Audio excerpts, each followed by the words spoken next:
往外走，3000岁离开府门厅，老虎为我他上了轿，吩咐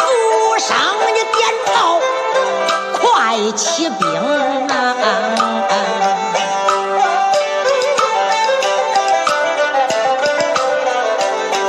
有那钢啷咕噜3声大炮，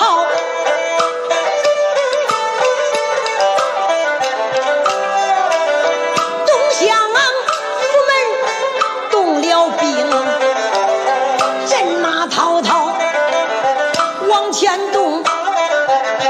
八抬轿咱再说三王刘墉，3000岁大坐在八抬轿，不由得心中暗想情，北京大街我把丫头找，我看看那2个丫头她进没进京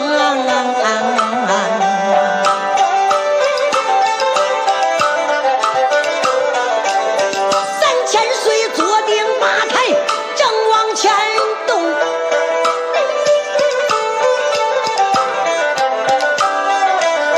老天爷一霎时起了狂风，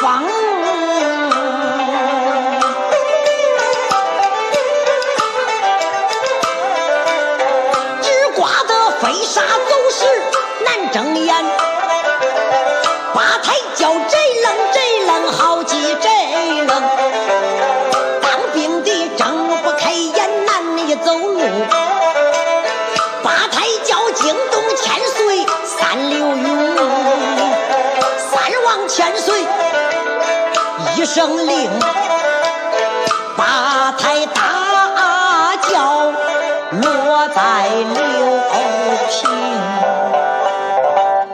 三王千岁坐定八抬，正是往前行走，老天爷一霎时就变天了，那个大风那刮的是天昏地暗，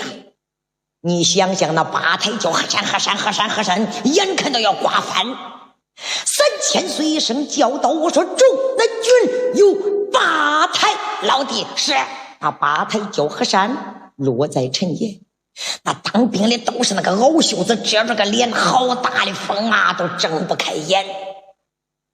八抬轿一落地，那个风啊慢慢的就刮的小了。张成刘安哟，刮的啥风啊这么大？千岁，东西南北上下风。